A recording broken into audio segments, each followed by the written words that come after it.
Good evening, everybody. I did a video in a while on the Mustang, but I am on the 87 GT, changing the differential fluid. Has 41,600 original miles right now as we speak.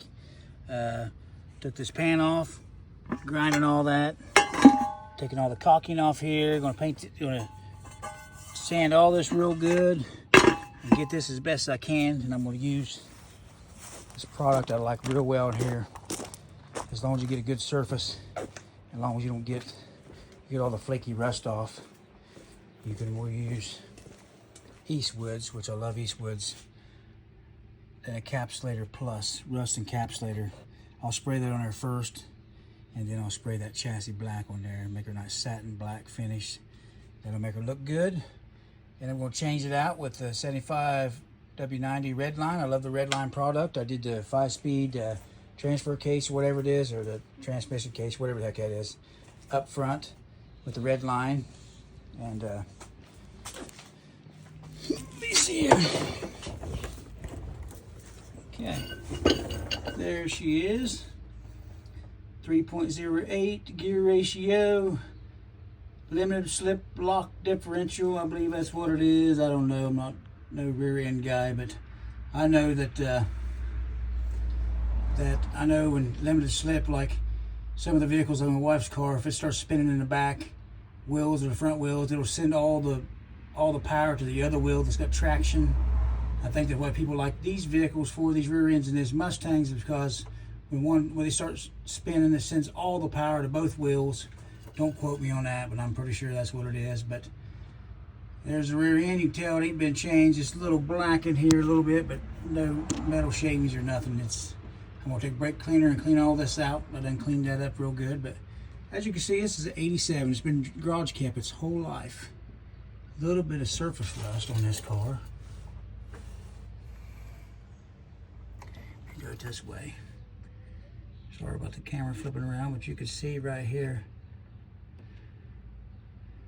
all that there, and up here, the bumper right here.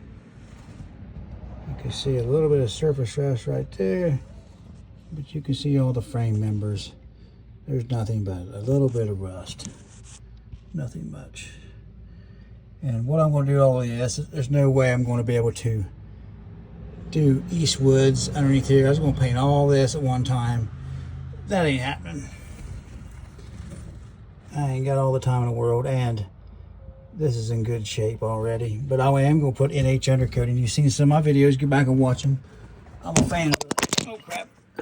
I'm a fan of the Eastwood's. Well, not Eastwood's, but the NH undercoating that I've used on other things in here. I did the front behind the brakes and all that. I did that with that NH. They got the V3 series now, but I like that. I got a nice sprayer up there. I'll spray and clean her up and get her back together. Main thing on these is getting all the bolts in snugged up tight. Not tight, but snugged up.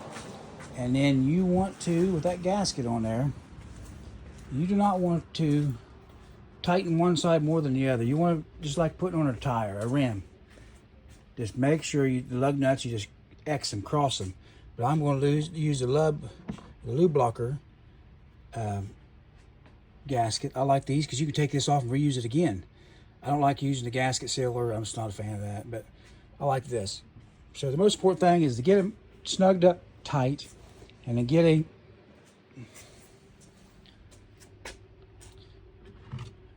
torque wrench. I think it's 33 pounds per square inch or whatever torque on these bolts. So that's about it. Hopefully I can get her up before 4th of July and get her running on the road. It's been running fine. I just want to try to make sure I get the fluids changed, and like I said, I'm glad I did this. But I'm gonna get her uncovered and get her out. I'll give you a video when I get her completed and painted and all that.